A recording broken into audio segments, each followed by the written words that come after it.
Hi students, so in this section we're going to go over truth tables for the conditional and biconditional. So our goal is to construct the tables for those two logical connectives, and then after we've done that, we're going to construct truth tables for other statement forms involving these logical connectives as well as the other logical connectives we went over in the previous video. All right, so I'm going to start with a comment. So the sentence of the form if P then Q is called conditional because the truth of statement Q is conditioned on the truth of statement P. So in order for if P then Q to be a statement, it must have specified truth values. So the formal definition of truth values for your conditional statement is basically based on everyday meaning. So let's let P represent you pass math 201. You pass this class, right? Q is going to represent I buy you a car. So then this here becomes if you pass the course, then I buy you a car.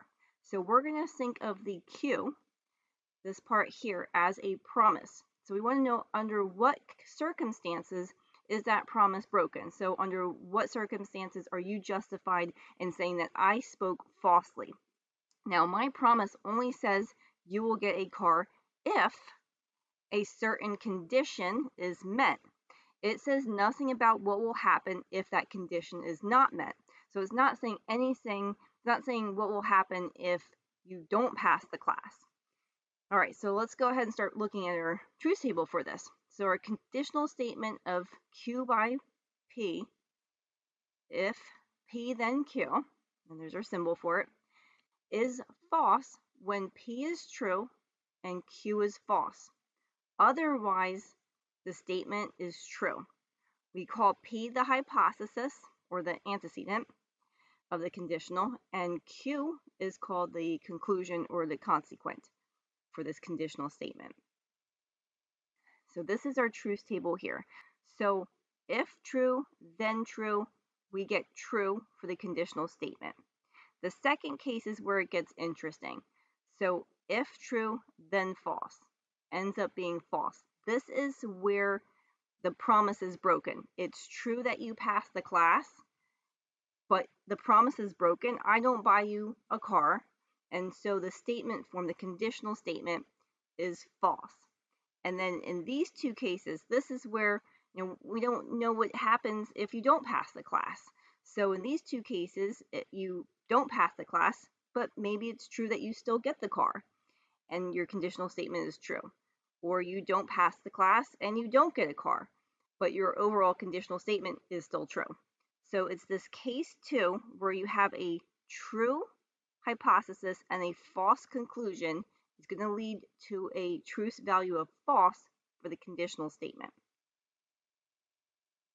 So a conditional statement that is true by virtue of the fact that the hypothesis is false is often called vacuously true or true by default. So in the example we just did, if you pass the class, then I buy you a car, that is vacuously true or true by default if you do not pass the course. That would be these last two cases here. In general, when the if part of an if-then statement is false, the statement as a whole is said to be true, regardless of whether the conclusion is true or false. Let's look at the statement here. If 0 equals 1, then dog equals cat. As strange as this may seem, since the hypothesis, this part here, is a false statement, then the statement as a whole is true, right? Because this part here, whether that's true, well, we know that to be false, but let's say if it's true or false, in either case, it doesn't matter. This conditional statement as overall ends up being true because you have this false hypothesis. All right, we're going to start moving into the biconditional now. So the biconditional statement, P if and only if Q, means that if P then Q and if Q then P, which can be represented symbolically by this here. So it's the conditional statement in both directions. That's why that's why it's called the biconditional, and you have the double-sided arrow. So it's if P then Q, and also if Q then P. So you can construct a truth table for this, right? Which we have here, right? We just went over this part here, if P then Q. So we know that this looks like this, right? It's only false in this case where you have a true hypothesis and a false conclusion. And then you can do, right, and you'd work from the parentheses out, right? So this part here, if Q, then P. Well, this first case is if true, then true. That's true. The second case would be if false, then true. That's true by default. Then the third case is where you have a true conclusion, right? Because now Q is true. You have a true hypothesis, so Q is true, and a false conclusion, P is false, so that's going to be false. And then in the last case, if false, then false, that's another true by default. And then, so you have this column here, you have this column here, and then you take care of this conjunction, which we went over last video. The conjunction is only true when both sides are true. So here we have true and true. That gives us true. Here we have true and false. Overall, that's false. Here we have false and true. Overall, that's false. And at the end, we have true and true. So that would be true, that the conjunction is true there. This here is that main column, the answer column for the statement form. So those are the truth values given the 4 cases. All right, so here we have the biconditional. I've condensed it back into this symbol here. So the biconditional statement, P if and only if Q, is true if both P and Q have the same truth values, and is false if P and Q have opposite truth values. So if you go and look at the condensed table over here, so I'm using the biconditional symbol. In the first case, P and Q are both true, so the biconditional is true. In the second and third cases, they have opposite truth values, and so the biconditional is false for those. And then in the fourth case, the last case, both P and Q are false. They have the same truth value, they're both false, so the biconditional is true. And I also have another note here. Most of the time in this class, we'll actually write out if and only if, but sometimes you will see it abbreviated this way. It looks like if, but it has the double F, and so it's read if and only if. All right, so this is like the condensed table, and I want to point out too, these truth values, that is what we got up here on the previous slide. When we did it the long way, we broke up the biconditional into the 2 conditional statements. So now we've gone through all 5 of the basic tables for negation, conjunction, disjunction, conditional, and biconditional.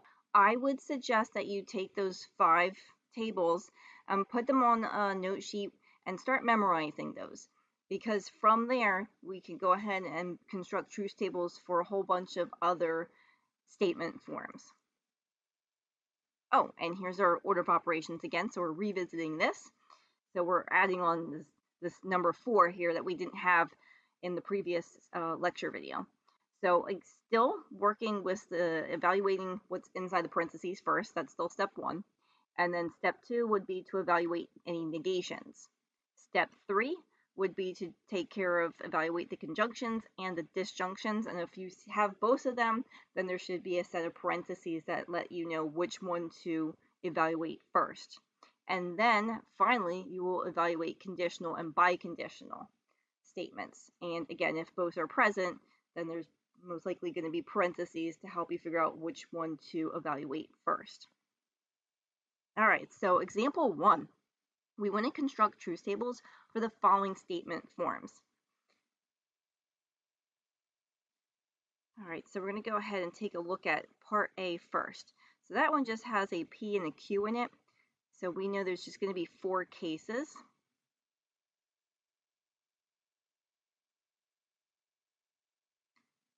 And our statement is If not P or Q, then P. So we're trying to figure out what the truth table looks like for this. All right, so I'm going to do what's inside the parentheses first. And inside the parentheses, we have both a negation and a disjunction. The negation comes first. So the truth values for P are true, true, false, false. The negation is going to switch those to false, false, true, true. And then if you want to, this step's optional, but if you want to just, you can either look at the truth values here for Q, or if you want to write them in over here, just underneath Q, that's fine. Either way, the next thing we're going to do is the disjunction. So we're looking at not P, and we're looking at Q. And the disjunction is true as long as one of those or both of those are true. So in the first case, this will be true because the Q is true. In the second case, your disjunction is false because both not P and Q are false. In the third case, they're both true, so the disjunction is true. And in the fourth case, the not P is true, so the disjunction is true. And then I'm just going to lightly box that. This is not the final column, but this is the last one I've completed, so I'm kind of ignoring the other two that I have filled in. And then for P, we're not doing anything with it. You can either look at the truth values here, or if you want to just copy them underneath the P, that's fine too. That's usually what I do. Okay, so now we're finally taking care of this conditional. So we're looking at this column here that represents the truth values for everything in the parentheses, and we're looking at this column here, which is going to be our conclusion, right? This first part here is the hypothesis for this overall statement, and this P here is the conclusion. So we're looking at those two columns. So for the first case, we have if true, then true. The conditional is true. In the second case, we have if false, then true. That's the one that's true by default. In the third case, we have if true, then false. This is where we have an issue. This is where that promise is broken, so the conditional statement is false. And then it happens again. If true, then false. Okay, this last column we filled in, box this in. This is our main column or answer column. This shows the truth values for the overall statement form for those 4 cases, right? For all these cases here.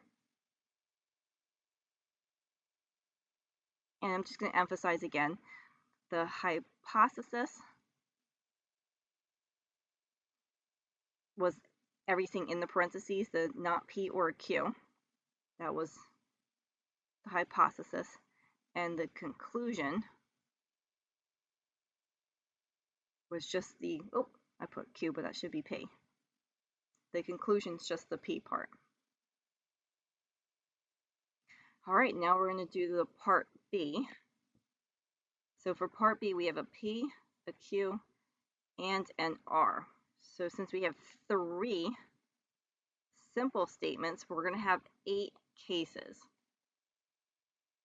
We'll do 4 trues and 4 falses for the P, and then I'm going to alternate every 2 for the Q. And then I'm going to alternate every other for the R.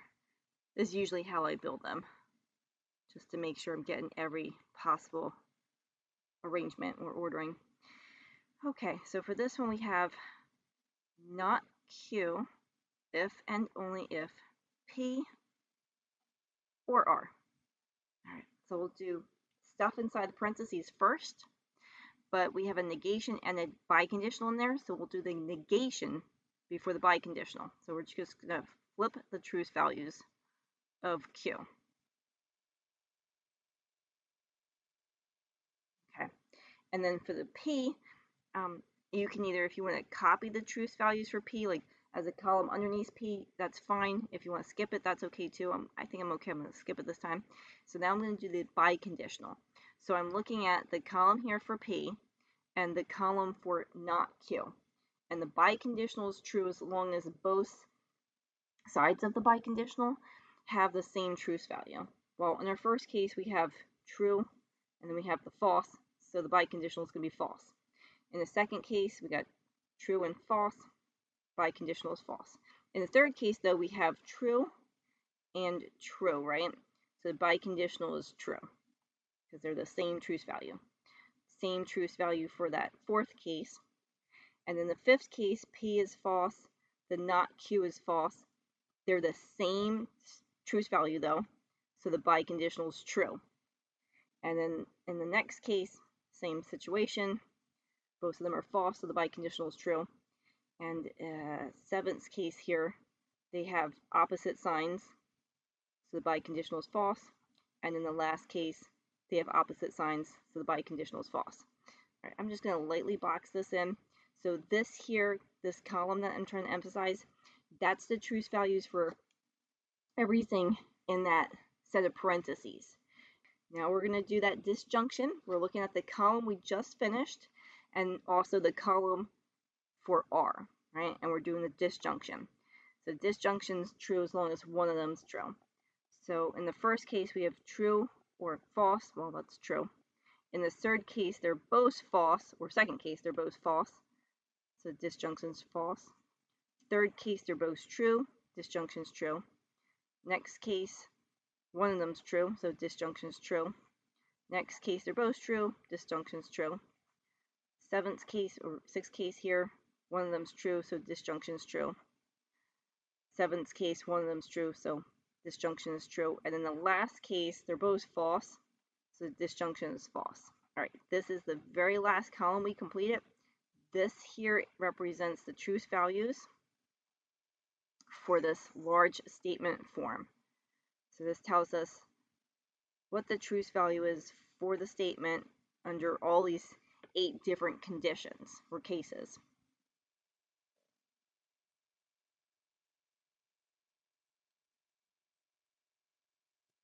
Example 2, determine the truth value of the statement form if P is false, Q is true, and R is true. So we have P, we have Q, and we have R. We have 3 distinct simple statements. So this, if we were to build a table for this, we would have 8 cases. But for this problem, we're told explicitly what the truth values are for the P, Q, and R. So we're going to do that alternative method because I don't really care about the other 7 cases. I care about this one particular case. So I'm going to copy down the statement form, and then like we saw in the other video, the previous video, we're going to just replace the statement forms with their corresponding truth values. So P we're told is false, Q is true, R is true, and P again, that was false. All right, and then still like before, we're working within the parentheses outward. So I'm going to take care of this first set of parentheses here, and the negation comes before the conditional. So I'm going to negate the true to get false. Then I'm going to take care of this other set of parentheses. Here we have a conditional, something true, something's false. Not a conditional, conjunction. So one of these is true, one of these is false, so the conjunction's false. All right, still have the set of parentheses here that we're working with here. If false, then false. This is one of those true by defaults. So now we have a true statement, if and only if, some false statement. Well, those are different truth values. So the overall truth value for that statement under those conditions, that case, is false. All right, that's it for this section. Make sure you do the homework, and I'll see you in the next video.